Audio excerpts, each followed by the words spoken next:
Hello বন্ধুরা, আজ বানালাম লাটি মাছের পোড়। তো তার জন্য লাগবে পেঁয়াজ কুচি, আদা, কাঁচামরিচ, সর্ষে পেস্ট। প্রথমে মাছটাকে ভালো করে ধুয়ে তারপর সর্ষে, আদা, কাঁচামরিচের সাথে পেঁয়াজ কুচি মাখিয়ে তারপর এক এক করে মাছের মধ্যে ঢুকাবো। ঢুকিয়ে তারপর ভালো করে সুতো দিয়ে পেঁচিয়ে দেব। সুতো দিয়ে পেঁচিয়ে দেওয়ার কারণ হচ্ছে মাছটা যাতে তেলের মধ্যে দিলে মশলাটা যাতে বেরিয়ে না যায়।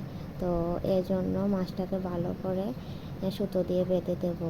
তারপর দেখো এক এক করে আমার বাকি মাছগুলিতে মশলা ঢুকিয়ে রেডি করে নিচ্ছি। তো রেডি করে নিয়ে তারপর কড়াইতে তেল দিয়ে মাছটিকে ভেজে নেব। তো এইটাকে ওয়েস্ট বেঙ্গলের ভাষায় আবার ল্যাটা মাছও বলে। তো মাছের পোড়টা খেতে ভীষণ ভালো লাগে। তোমরা অবশ্যই বাসায় ট্রাই করবে। ভালো লাগলে লাইক, কমেন্ট, শেয়ার অবশ্যই করবে। দেখা হচ্ছে নেক্সট ভিডিওতে। Tata, bye bye.